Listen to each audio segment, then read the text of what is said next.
We have ignition sequence start. The engines are on. 4, 3, 2, 1. We have liftoff. It makes people feel good to say they're successful, but productive is so much better. What does a win look like for you? If you don't know what a win looks like for you, then you're hoping to get lucky, and we all know hope's not a strategy. If you focus on money, you're never going to have any.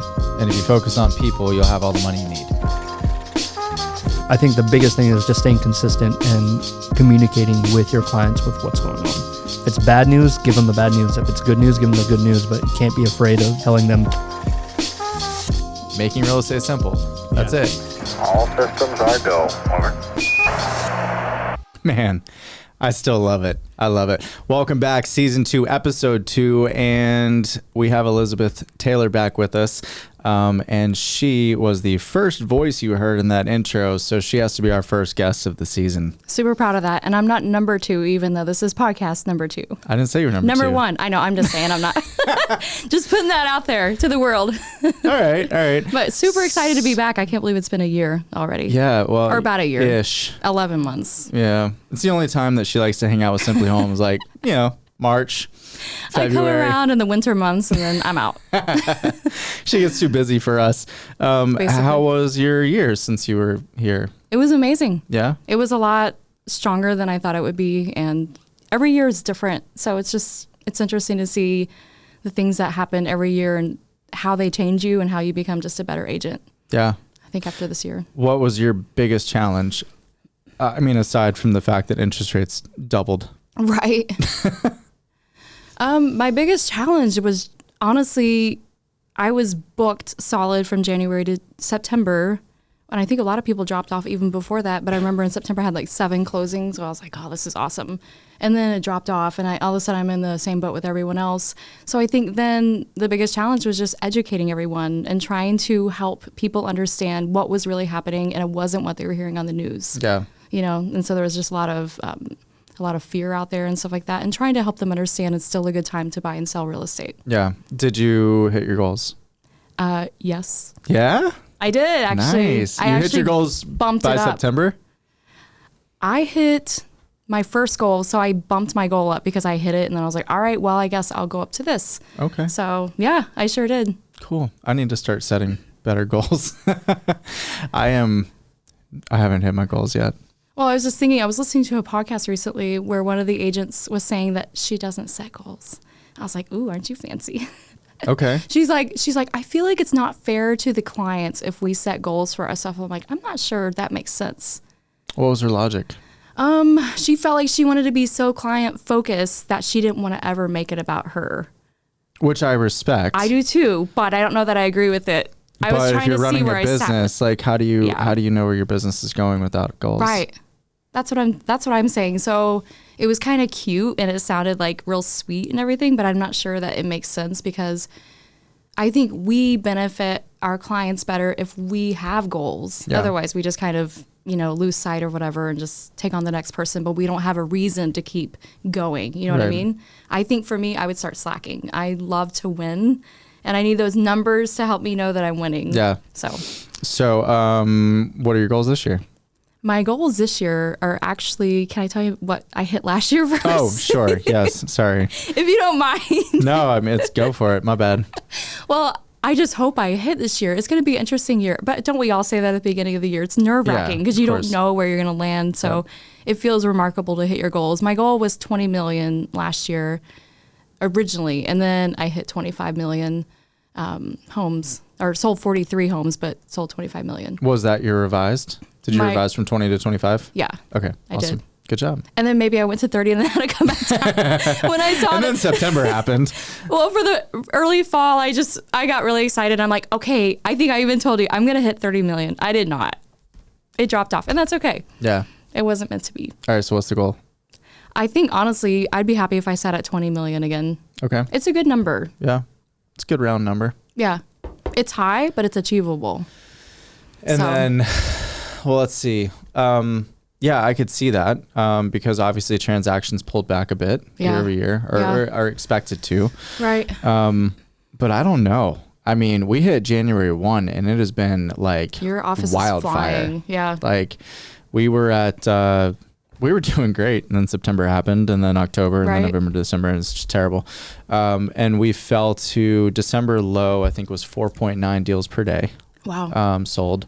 And since January 1, we've been right at 8. I've noticed every you guys single are day. on fire over here. But that's season. Like, honestly, I it feels know. like just normal Yeah. seasonal. Yeah. Because I pulled some numbers yesterday, and we're at 0.6 deals per agent per month for January, Wow. which the national average across the board annually is 0.5. Okay. So from a brokerage perspective, you look at agent count times 0.5, and that's just across the board the number of deals you And how should many do in a agents do you year. have? We're at 420 Okay. something. It's not bad. But we're at 0.6 in January, but typically Okay. you see 0.5 in January, you see 0.6 in February, you see 0.7 in March, and then it trends up to like almost like 1.1 in like June, July, and then it starts trending back down. And that's just like the seasonality of the business. Yep. And so with that, I'm like, man, I expected this year to be 40% less than last year. Yeah. I think we all did. And So far. 40% below, I don't know the math here, would be what, 8 million under 25. So to be 17 is Okay. what it would, I guess, fall back to. Yeah. That's not right. That was really crappy math. I don't know. He ran those numbers really 4. fast. I'm sorry. I missed one. I did 2 times 4. So it'd fall you back to 15. Okay. But I don't think that that's realistic. I think, I'm not sure it I is mean, either. truthfully, I feel like 2025 is still going to work out. I think so too. I was just thinking about the new buyers I'm picking up that are out of state and things like that. People are still coming here in droves. Yeah, the demand is Oh my gosh, crazy. it's wild. Yeah. It's exciting. It's made me very hopeful for our area. I don't think if we were in a less of a hot market, if I can say it that way, that we would have the right to say this, but we're in a hot market. Yeah. I mean, what did I post a couple of days ago from NAR? Something that we're like number 5 Yeah. in the area Nashville is, or not in the area, but in the country. So we're like an it place to be. So Right. it's exciting.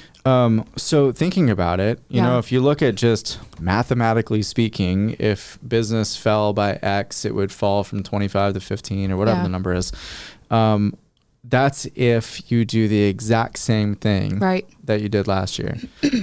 Do you believe that you can counteract or create your own market trends by shifting work ethic or habits? 100%. Yeah. How have you done it in the past? I would actually say, instead of habits, I would say I have noticed myself in the last 6 months, I have gotten into completely different circles that I've never been in before. So therefore, I've expanded my territory, or whatever Your you want, sphere. my sphere of influence. It's a totally different crew. So now I have the old sphere of influence that is still there and exists, but now I have a brand new thing going on where we started attending a new church. My kids are going to another school. I've gotten involved with the moms there. Just some community stuff going on. And I can feel, I think I said it to you the other day, I'm like, I think it's going to be a really good year, because the minute you step outside of your comfort zone and the same old things you're doing, and you keep expanding who you are and who your people are, you'll keep growing. It Yeah. really does help you, and it makes a difference. Yeah, I love that, because I tell people all the time, like, rule number 1 in real estate, when you're a new agent, you're just getting started. Yep. Everybody goes, go hit up your sphere. And then eventually they run out of their sphere. Yes. And then they get stuck. And your right? sphere might be tired of hearing from you. Also that. So I always say you have to expand your sphere. Yep. And you expand your sphere by, in my opinion, finding 3 groups of people Cool. that do things that you enjoy. Yeah. Not just things, but like for me, it was flying. For Yeah. you, it was church. It and was there's yoga. yoga. My and, yoga classes. we have some agents here who have like started hiking clubs. Yeah. Like people Yeah. will go hiking together. And you also have your other group that you have. My chronic illness support group. Yep, your chronic illness support group. Yeah. And it's all an expansion of sphere, and it's not done with any malintent, really. I agree. You're just doing it to get around more people. Can we just right? talk about that for a minute? Yeah. Because I think agents turn into robots They absolutely sometimes do, yes. when they're doing that, and they think it's going to look a certain way. And I'm just passionate about making sure people know that we express to them how important they are and how much we were talking about this the other day, how much we value them and we see them, because everyone wants to feel seen and heard and feel like they're important. But the minute they feel like a number, they're out. Yep. I'm out. I've been used a lot in my life with my illness that I'm fighting, and people who want to like give me the next, vitamin or something that's supposed to help me get better. I know I'm a number to them, and it's the most disgusting feeling. And I just determined I would never make someone else feel that way. So I think the key is not really even thinking about real estate when you're going in and you're making these connections, but make them genuine connections and make sure that people know that you care about them. That is the key. Yep. If you can win their heart, you can win their business, truly. Boom. If that's not a reel, I don't know what is. Grant's like, all right, I got to jot that one down. It's like a mic drop. Seriously, though, it is. I wish people understood that more. And just, I think if agents could just determine to be themselves and not turn into robots, just be who you are. Be you. Yeah, weird. Yeah, I know. We overthink it. How many times have we preached this? I know I'm preaching to the choir, but I hope certain people are listening that maybe this is helpful to them and encouraging, and they need to hear it from someone else now. That really is what works. Yeah. It's not an accident that I did 25 million last year. I am out there all the time having coffee with people, making connections, loving on people, bringing them a meal if they're sick. It takes a lot of work, but I care about my community. I care about people, and people can feel that from you, whether you do or you don't. Yep. So, all right, well, we're done here, guys. I think that's all we have today. That's all we have. That's enough. No, I mean, you're 100% correct. And that's the mindset and the belief system that we try to coach and develop here. Yeah. Because that's what people should be doing. And for me, you've got the sphere expansion, but nobody needs to be told over and over and over and over and over again that you're a realtor or whatever.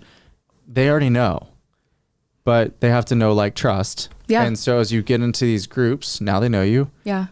They're hopefully going to like you because you're in the same group. Right. And have similar interests. Sure. And trust takes time, and trust takes things like dropping off meals when they're sick and taking care of them and lending an ear and reaching out and making people feel safe, loved, heard, appreciated. I think the worst thing you do is mention right out of the gate that you're a real estate agent. Yeah, facts. I actually have a little secret that I do. I try to see how long I can go without someone finding out what I do. Yeah. It's just me. I don't know why. I just want them to know I'm not here to sell you something. Yeah. You know what I mean? Like, I could talk about this all day. I just have found it to be so important. Yeah. So I don't know if you know this or not, but back when I was 19, 18, 19. A couple of years ago. 19, 20, shut up. I did door-to-door sales. Oh, okay. And I did it for AT&T. And we would hit these certain neighborhoods, and every single door you'd get cussed out. Because people are like, I hate AT&T, get off my porch. And if anybody opened the door like cussing at me, I would inevitably turn them into a customer, because I would just hit it. Like, just hit me with everything you've got. Tell me all the reasons you hate me and why the company's bad. And then once they're done, they, listen. And we used to make a challenge when you'd go through a period where you're like, okay, I gotta reset my own mind, right? You can only take so much abuse without going and resetting. And we had this challenge that we would try to use a word as many times as possible and get as deep into a conversation as you could while using that word before they asked why you were there. Wow. And love so it. Like one time I was in Atlanta and we were, the word was pumpernickel. Wait, how do you slide that one in? And I knocked on this lady's door and she's like, what do you want? I was like, I just have to ask you, is that a pumpernickel tree? and throughout the whole thing, we're talking about pumpernickel trees. And then I'm like, well, have you ever made pumpernickel bread? Like for the holiday, like we're just going this whole thing for a long time. And finally about 3 minutes in, she's like, what do you want? Like, why are you here talking about pumpernickels? That is gold. but it's imperative for what you just said, because if you give the moment you go, hey, I'm Sean, I'm a realtor, all the guard goes up. Oh yeah. Period. They're just like, nope, I'm good. I even do it. I feel it with others. Right. I'm like, I'm out. But if you can like take that step back and just be a genuine, authentic human being, then it works. That's it. It's what so true. what challenges? Not necessarily challenges. Obviously, every day has new challenges. Yeah, right. Sure does. Even today. Right. Yeah, we have our moments. We have that offer that didn't get accepted, or that listing that said they wanted to withdraw, or that lead that looked promising that said, "Nah, I'm good. I'm going to go work with someone else," or whatever. What do you do to protect your mindset to go right back to work? That's a good question. It's hard work because I just had another hit today with someone I've been working with for a little bit. And then she's like, oh, by the way, my husband's talking to 2 other realtors as well. The first thing I did is I think it's all about the conversations we're having with people. First of all, with the client or wannabe client, whatever we would call them. But kind of setting proper expectations can protect us. And so I expressed to her when she told me this, that her husband was talking to 2 other realtors. I explained to her why it was beneficial to only work with one realtor, because I said, you want someone who's going to commit to you 100%. Because I was telling Sean before we started, you have to craft it in such a way that it's about them. Yep. Never make it about us. It's about them. Why does this benefit you? And so I told this person today, I was like, you deserve to have someone that commits to you. And so you're not getting confusing information and people telling you different things. And that's a way I protect myself, because I was nervous that I really put myself out there today with that person. I'm like, I could have just gone with it and said, oh, that's fine, no problem. But I'm like, I don't want to waste my time. And this could be work I do that I never see any money for. So kind of setting expectations with her lets me off the hook. And I told her, I said, if I were you, it would be beneficial to you to pick a realtor, and I won't be offended if it's not me. Yeah. And I told her that because I'm like, I don't want to waste my time. And I honestly don't want to waste her time either. I also don't want to step on other realtors' toes. Yeah. Because you got to be careful. Yep. She could have told someone else she was working with them. So in a roundabout way, that kind of answers your question. That's how I protect myself, by the conversations I have with my clients and the expectations I set. Protects us and my husband. I told him what happened, and I was kind of upset about it. And he's like, sounds like you did a good job knowing your value. Yep. And I said, that is really true. I didn't think about that, because people will respect us more. Even if she didn't wind up working with me, she respects me now. And she knows that I know my value. And I think that we owe it to our clients to show ourselves respect. And people will respect us as much as we respect ourselves. Yeah. Truly. Agreed. And they'll work with you more. Yeah. Even if, people haven't liked me in the past. I feel like we were talking about this recently too. If they don't like you, they may still respect you. Yeah. And I would rather have someone's respect for who I am than just like me. Yeah. It's easy to like somebody, but to respect them is a deeper level, because you respect their character and who they are. Yeah. Yeah. So 100%. I have more respect for someone who will just flat out say, yeah, no thanks, I'm not interested. Yeah, me too. Then the drag it along. Right. I hate the game. It's not my favorite. No, me either. Those are all great points. Now, as kind of a parallel to that, you sometimes, the last 4 months is probably a good example. Yeah. Right? We just get kicked in the face over and over and over again sometimes.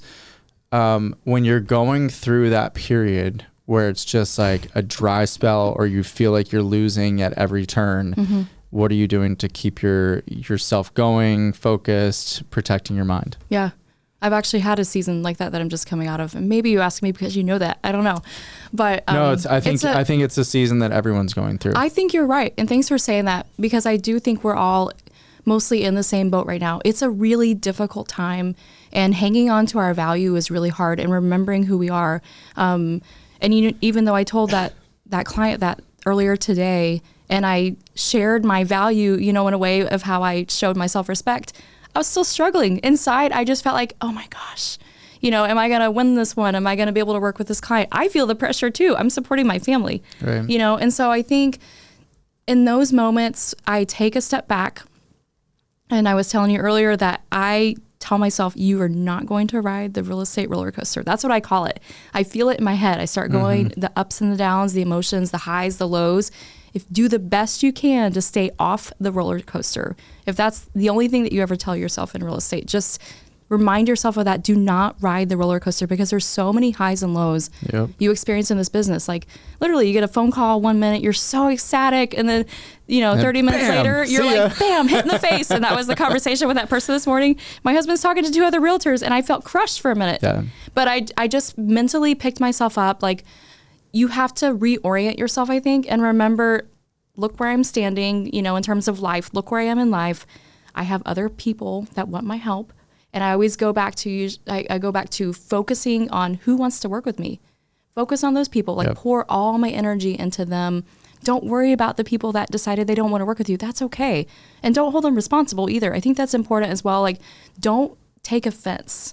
And I think I've seen a lot of real estate agents take offense to things because of what they're going through internally. But if you can process that well and don't take things personally and don't take offense and don't treat the other person badly, you're really winning, honestly. I have to share a really cool story that just happened recently, because it might be insightful for people, for other real estate agents. But I had something I was going to pick up at someone's house in my community recently, and I'd set them up in a search a long time ago, and nothing really ever came of it. So I went to the house to meet the wife to pick something up. She's like, I'm really nervous. I have to tell you something. I was like, what is it? She's like, we just bought some land. I was like, that's great. And she was like, but I didn't want you to be upset. I said, you know what? Honestly, I said, that's none of my business. I said, I want you to know I am really excited for you. I'd love to come see the land. What you decided to do is your business. It's not mine. And I kind of left it at that. And she was so shocked by it and so shocked by the way that I responded. But of course, that wasn't my very, very first thought, but I quickly dismissed. My first thought was like, oh man, that sucks. I was just like, you know what? Where you land is you show happiness for someone. And you show joy for them. And I think it's just really important just to treat people really, really well. And they were getting ready to list their house. They are still getting ready to list their house right now. And the reason that they had picked the people that they picked is this particular general contractor, I don't know who's going to listen to this, but works with a lot of different realtors. He didn't want to upset anyone, so he went outside the group of people he was working with to do that. And I said, I totally understand your position. It's okay. Don't apologize. Don't feel bad. You don't owe anybody anything. And actually, I'm notorious for telling people now, you deserve to make the decision that is best for you and your family, and you don't owe anything to any of us. You do what's best for you. It's one of the times in your life you have the right to be selfish about who you work with. Yeah. And I'm like, if it's not me, that's great. It's not me. That's my problem, how I deal with it. Yeah. So I went through this whole speech with her and everything, and made her feel a lot better. And they were getting ready to list with this other agent to list their house and stuff like that. And I get a call from her husband 2 days later, and he's like, we decided we wanted to list our house with you. It's awesome.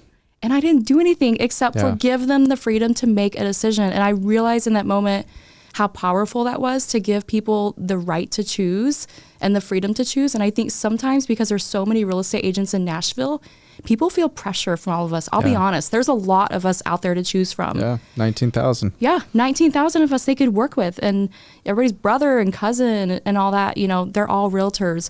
So we have to be careful not to take offense if someone doesn't work with us, and just have a really good attitude about it. You may be bummed, but process it, and behind the scenes or whatever, and never treat people badly because of it. Yeah. They don't deserve that from all of us. And I think we could actually up the standards in our industry if we all did a better job at that.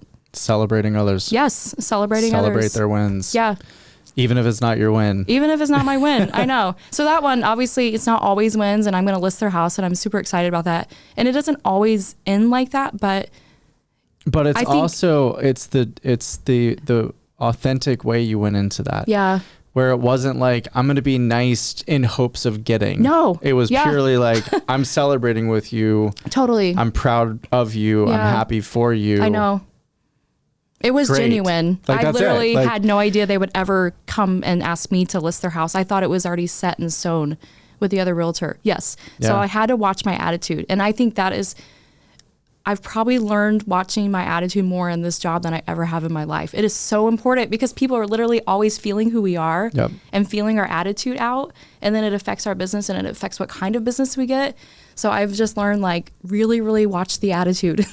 Yeah. And have a good attitude. I was, when I started the company, I started it with my best friend, Thomas, and he flies jets for a real estate tech company now, out of DC. But one of his former bosses that he flew for, he called me up one day and he was like, hey, he's like, I just heard this from unnamed multi-billionaire. I think you should take it to heart. And I was super early on in my journey of simpliHŌM. And he was like, it's not some profound thing, but it's purely that every single day you're going to get punched in the face. And you have a choice to either let the world know that you've been punched in the face or get up and smile and let everyone know everything's going to be okay. And if you take if you can take that approach and you can harness that power, it allows you to do things like celebrate others or make it through the hard day. I remember when I worked for AT&T in their retail stores, and I was, 23, I guess 23-ish. And I had to make X number of dollars a month. I was single income coming in. Like my monthly nut, I think was like $3,500. That would be nice to have again. But like I would have these days where it was just like every customer that came in was not there to buy anything. It was always like, hey, my phone's broken. Can you fix it? Or hey, this or hey, that. But I only get paid on like selling you a new phone or a new tablet or new phone or TV service for your house or whatever.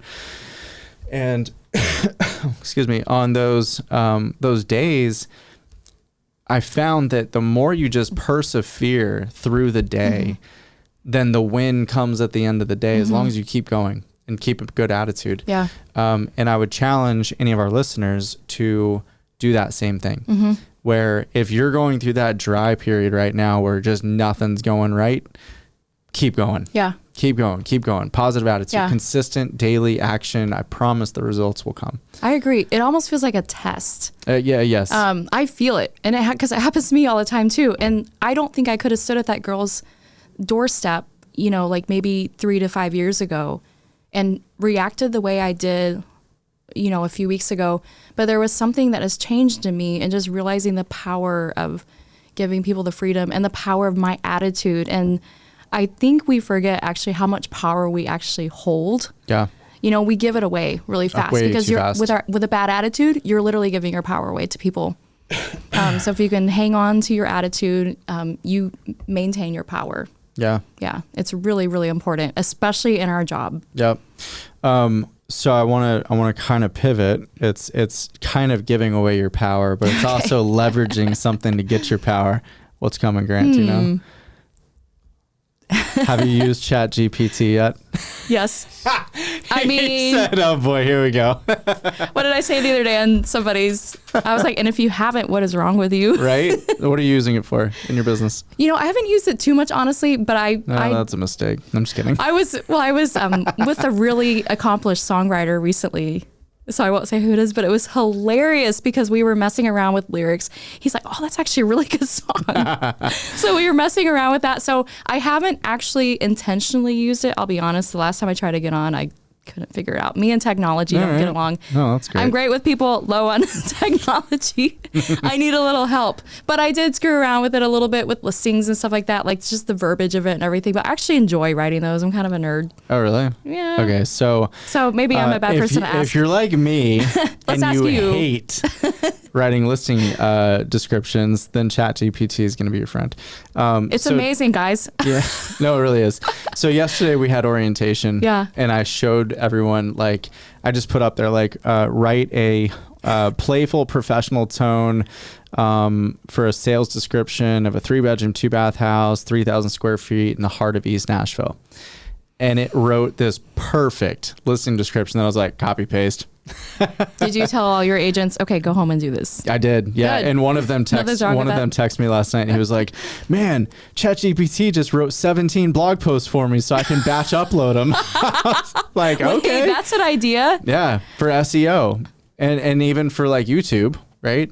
It'll write the whole script for you. It'll give you the ideas of what you need to do. I mean, come on. I'm just trying to give you some helpful hints. It's, this is great. I can't teach you, well, I can teach you boring stuff like how to use your notes on your iPhone or something like that. But Chat GPT is something that's actually beneficial. What was the thing you were talking about the other day on notes that you figured out? Me? Yeah. That I feel like you figured out something new that you could do. And I was like, it was my, oh, it was your pen? it was my pen. So I never use pages and numbers, which is the default or whatever for Apple. And so I was working on a project for an investor and I pulled it up and I had to sign the bottom of it. And so I just like popped my pen off and it was like, yeah, use your pen on numbers. And I was like, wait, I've never been able to use my pen on an Excel before. That's and cool. so I just went down there and just signed my name at the bottom and then exported a PDF. That's awesome. Because what I was traditionally doing is bouncing it out to a PDF and then signing it in good notes and stuff like that. It's getting easier and easier to do stuff like that. Everything's so digital. It's amazing. Yeah. So let's see. We've talked about market trends, work ethics, mindset, attitude. What else? So many choices. So many things we could talk about. So many choices. How do we win? How do we win? Maintain daily consistent action and positive attitude. That's it. Pretty much. Yeah. Pretty much. Are you finding, I can tell you statistically, we're sitting at like 4% buyers right now, 36% listings, which horrifies me. That's crazy. Personally. Yeah. What are you seeing? I'm definitely high on the buyer end. I have 3 listings that will be going live soon, but it's not a lot. Yeah. You know, I have a few. Listings. So let's see, May of 2022, we hit peak. Wow. Oh, I remember. Yeah, that was, we were at I'll never forget Mother's Day weekend. Yep. It was wild. Yep. The switch that happened. So we were average sales price $495 for the area. Okay. At that time, inflation peaked in June or June or July. I don't remember. 9.1%, whatever. October, interest rates peaked at 7.5%. People stopped buying. I was like, that's when the market went dead. That's when everything just stopped. And at that time, so we had like buyers in May stopping. And then in October, we had sellers stopping because prices had fallen about 8% from peak at that point. Are you seeing sellers starting to get realistic with the fact that the market's not what it was 9 months ago yet? Depends on who their real estate agent is. I'm sorry. I put a lot of responsibility on us, again, as an industry. I see things that I wish I could correct. A lot of it's attitude, but a lot of it is teaching our buyers and our sellers because they will continue to have the same opinion of the market unless we show them otherwise. They don't see all the things that we all see every day. They don't have access to the things that we do. You don't trust Fox and CNN to educate them? Oh my gosh, no. Okay, just checking. According to them, we're dying tomorrow. The world ended like 3 years ago. Probably. Okay. No, but you know what's, it seriously is amazing. I can literally look at a listing and kind of figure out what kind of real estate agent they're working with because it is our job. Yes, we will have stubborn buyers and sellers, well, mainly sellers, who want a certain price, but it's because they don't understand. They only know what happened 6 months ago, or now we can say like 8 months ago or something. And unless we're teaching them otherwise, that's all they know. So it's our job to help set expectations. And I was listening to Brian Buffini, I think his name is, at the end of last year. He was talking about, he's like, this is a pros market. Like you really have to know what you're doing in this market because the ones who actually know and they train and educate their buyers and sellers the best are the ones that are going to be getting the listings. So in your opinion, how do you become a pro? You become a pro by studying the market, being immersed in the market, in my opinion. You just have to, I'm trying to think I just sell so many houses that I'm constantly immersed in different areas and I can kind of tell you average price per square foot in an area. But I realize not everyone is working at that level. So I think, even just going and doing showings in houses and looking up the price per square foot and looking in that neighborhood and looking in that area, of the city and all that, like you really have to take the time to educate yourself so that you can then educate others. So yeah. That's true.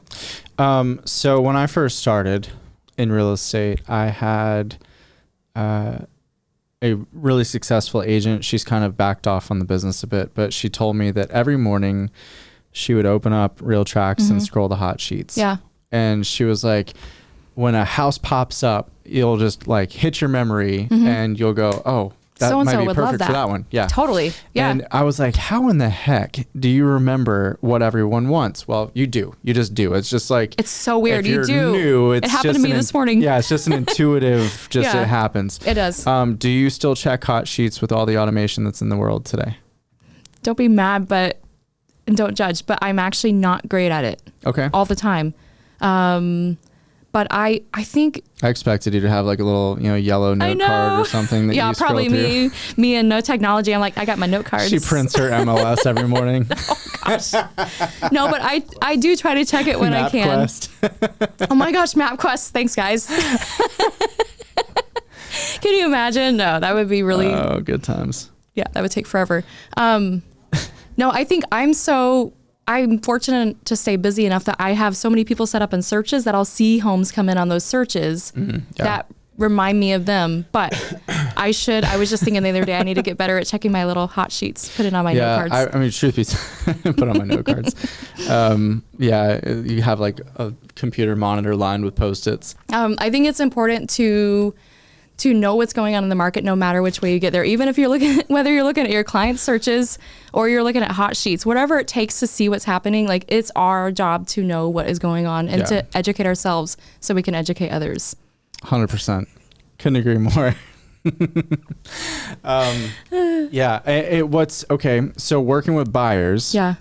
I noticed a trend probably, I don't know, last time I sold a house 5 years ago, probably, that I was doing a whole lot of not searching for the buyers because the buyers were just sending me the houses that they want to see. Yes. Is that still That will prevalent? happen. It's interesting. I was talking to someone the other day. He was wanting my opinion about it. And he said, we're annoyed at our real estate agent, or it was a sister-in-law. He's like, she's annoyed at her real estate agent because she's not sending them a lot of houses or something like that.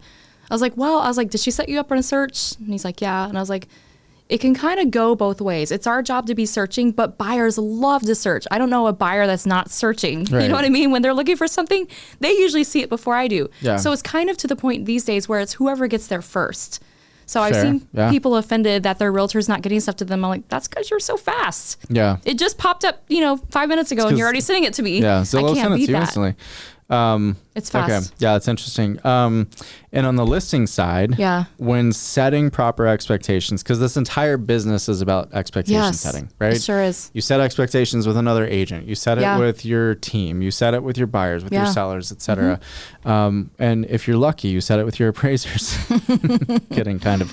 I've actually had a lot of luck with it. Oh, good. Yeah, So I really have. when setting that expectation with sellers, Mm-hmm. I like to say that we don't dictate price.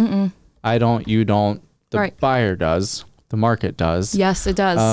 I like and- that too. I say that a lot. And then we have a pricing scale Mm-hmm. essentially that says like, if we're getting offers, we're priced right. If we're getting showings but no offers, we're off by X% of price, whatever, to set that expectation ahead Mm-hmm. Right. of time. And then we just go off of the 3 Ps for selling a house: pricing, promotion, and presentation. Yeah. Is there anything you do different when evaluating a listing to come to market on your pricing strategy? Honestly, that is really what I do. I think just kind of tweaking their understanding along with that, like in a deeper way. So I'll take, stats for the neighborhood as well and stats for the area to kind of prove, like behind the scenes, why the 3 Ps, why I'm suggesting these pricing and things like that. And I find that it is so awesome to make sellers feel empowered and to let them choose the price like you're talking about. And they feel like they made their decision. They really did, but you help them come up with it, but they take ownership of it a lot more. And then I find they listen to you more in the transaction because they took ownership of that price where they started it. And if they need to lower it, you know what I mean? Well, remember, I told you 300 and you said 350. Now remember. I do see that happen a lot. And I feel like they listen more during the transaction if they're very involved in the process like that. And you help them understand exactly where the neighborhood's sitting and price per square foot and where the city is sitting, just things like that. I'll do several metrics, so to speak, just to kind of show them where things are at, because it helps them to understand it's not personal to their house either. It's the neighborhood. It's, it's the town they're in, things like that. So all of a sudden, any place that they feel like it's personal or their house is not good enough or whatever, you're like, it's not you at all. It's just your area. And wanting to work with that area because we want to help get your house sold. And we don't want it to sit for a long time. Nice. So that has become really important, I think, in the last 5 to 6 to 7 to 8 months, however long it's been to do that. What are you doing to get buyers? Or are they all referral at this point? No, I still work hard. I get a lot of referrals, but I think going back to what we said at the very beginning of the show, going out in my community, I was at the end of my yoga class the other day. Somebody came and said to me, hey, I heard that you sell a lot in this area and I had some questions for you. And so I think, people, it's just word of mouth. And I was telling somebody the other day, I'm like, I think our goal is to become, this sounds really funny maybe, I don't know. I said, I think our goal is to become a household name. Yeah. Seriously, it's hilarious, but it's so true. That if that's the goal, then I was just talking to someone last night who wants to get into real estate and wanting my advice on it. And I was like, so that means you get in your community, you show people how much you care about them, you hang out at the coffee shops, you drink a heck of a lot of coffee like I do. You do all the things so that you become a household name. And then when people want to buy or sell, they remember, oh yeah, Elizabeth, she's a realtor in the area. So those are my ways that I get buyers, by working to become a household name. It's a little easier for me maybe than some people with my name.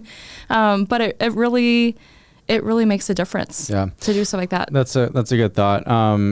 Our, I guess, most tenured broker, Carolyn Adcock, I love her. She's been an agent, I think, for 42 or 3 years or something. Like, she doesn't even have to pay MLS dues anymore. I'd like to shake her hand. She's awesome, but she does this.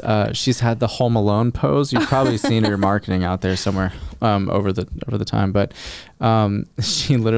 she called me up one day, and we now have an option for agents to be able to put their face on signs, but we didn't at the time. Oh, I heard about this backstory. She was like, Sean, I have to have my face on the sign because I have had little kids come up and ask for my autograph. I'm like, dang. And it's because she's a household Love name it. Yes. in that area that she is focused in on for the last 40 something years. I love that. And she's sold grandparents, parents, children, and their children homes in that area. So that is a great way to look at it. Kind of winding down here. Do you have a word of the year? No, because in my head I was thinking about something totally different. I was thinking about the word luxury and how much I hate it. So I was like, how about a not word of the year? All right, not word of the year. Luxury. All right, what's word of the year? Word of the year is satisfaction. Satisfaction. Yeah. In what way? I think just being satisfied with, and probably contentment would be part of that, but being satisfied with where I'm at and what I've done. And I think that keeps you pushing, but don't kill yourself, and also be satisfied with what you've done already. Okay. That's good. I like that. Do you want to know when I came up with that word for the year? 30 seconds ago? Yeah. Okay. Let's see if I still have it in 6 months. You can check back with me. Hey, what's your word of the year? I'll be like, luxury. Luxury. No. Oh goodness, there's a backstory there, there's guys. A huge backstory. We'll tell it next time. Yeah, we'll talk about it next time. Year when I come on the show. Next year when she's back. And we have we've still seen a lot of agents freshly licensed getting into the industry. Not as many as the last 2 years, but they're still there. And okay, so I'm going to ask you three related questions. Okay. What's your advice to the brand new agent that's entering the game today? So I'm going to sound like a broken record, Sean. I really am. My advice is, learn everything you can. Maybe let me pivot a little bit actually and say, find someone who's a little bit ahead of you, who's willing to hold your hand, so to speak. I just coached someone on this last night. A mentor. Weird. We have a mentorship program. Thanks for the plug. Yes, you do. It's fantastic too. It's so important because I was just talking to this person last night who wants to become an agent. He's like, how are you so successful? I'm like, well, it's not glamorous, first of all. Read my book. Yes, read my book. But yeah, find a mentor, because that is how I have started. That's how I started. And I think that's how I have been really successful ongoing, but especially early on. I did feel like I was drinking out of a fire hose. I don't know if I've ever told you that story. I know we need to go in a minute, but I worked Zillow leads for the first 3 years I was in this business, and that taught me a lot. Yep. because it really was like drinking out of a fire hose. People are calling you, asking questions. You have no idea what the answer is, but you got to like be confident. It was fun. And figure it out. I did it for the first 3 months. You did it too? Yeah, first 3 months. No years though? No years. Okay. I lasted 3 years. That's pretty good. That's I solid. actually loved it. So what's powerful is those Zillow clients that I close have come back to me for second and third transactions. Yeah. That makes me feel awesome. Yep. That helps me know that I won their hearts. Yep. It wasn't a transaction. I literally won their hearts. So anyway, for the brand new agents, that's something that you could do is find someone who can help you grow. Find someone who cares about you. You probably will have to give up some of your money, but be okay with that. I remember when I first started, I was like, I will do whatever I can for the first year just to learn, and I didn't plan on making hardly any money. So I think people become too money hungry and money focused when they first start, but lay that aside and know that that comes from working with a mentor, and be willing to give up some of your commission to get their help. And then you'll look like an expert in the eyes of your clients, and then they'll come back to you for a second and a third and a fourth and a fifth transaction. I think that's key. Yep. This one's going to be probably the hardest to answer. Okay. Maybe not. Maybe see. not. So we anticipate this year, and not we simpliHŌM, but we as an industry, anticipate 25 to 30% of all realtors to retire their license. Wow. If someone is considering retiring their license, but hasn't made up their mind yet, what would your advice to them be? I would ask them, what are the pros and cons? Like, why are you doing it? What is your why? Because there's two powerful things you can do. Obviously, you can keep selling, and you can sell. I love real estate because there's such a variety of things you can do and ways you can do it. You can work off of referrals and just sell to family and friends if they want low transactions. Or you can be referral, or what do I want to say? Like, pass it off to another realtor. Yeah. So like if you retire it, pass it off to another realtor that you trust. So you're kind of winning either way. So it depends on, what are you looking for? Are you looking for more time? Are you stressed by this job? This job is not stressful. We all know that. Yeah, I haven't aged at all. No, Jeez. no gray hair over here. But you really do have to have a passion for it. And so if you've lost the passion, maybe that is the time. And I think it would be most beneficial to your clients if you did pass it off to another realtor who is still passionate about it. So you're winning, you're still getting that 25% from them, from the other agent, and they're winning as well. So you're both winning. So I think that might be the best thing if you feel like you lost your passion and your fire for it. Okay, good. And then the experienced folks who are going through the same challenges. Yeah. What's your advice? Oh man, stick it out. It's going to get better. I think you were talking about earlier, how do you encourage yourself, on a down day? You didn't say it quite like that, but that's kind of what you're getting at. Yeah. And I think you have to remember who you are and why you started. Like, get back to your whys, not to be cheesy, because that has gotten a little cheesy, but get back to why you're doing it. And when I have a bad day, I can get back to, I'm still passionate about this job. I'm passionate about helping others with such an important transaction. And if you have lost your passion, try to find it. Talk to another agent who's still excited, maybe a newer agent who still has that passion. So try to tap into why you began in the first place. Or sometimes I'll just go hang out with people and they'll ask me questions about real estate, and it gets me excited again because I know the answers to it, and I can share that with them, that wealth of information that they're looking for. And it just gets me excited. Yep. Truly. So sweet. Yeah. Love it. Well, thanks for joining. Yeah. Again. Thanks for having me on. Your annual journey here. Yes. Where can people find you online? Your story is inspiring. Yeah. All over the place. It's everywhere. Coffee shops in person, but then online, Instagram, Facebook. What's your handle? So on Instagram is the Elizabeth Taylor. Pretty easy to find.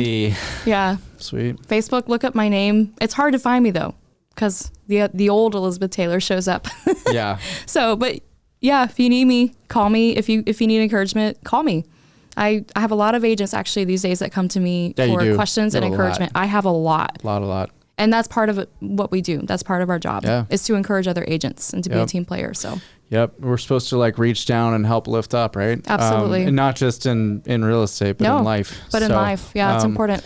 Well, thanks for dropping the knowledge bombs. Yeah. Appreciate you. Thanks Looking forward to the next time. Yeah.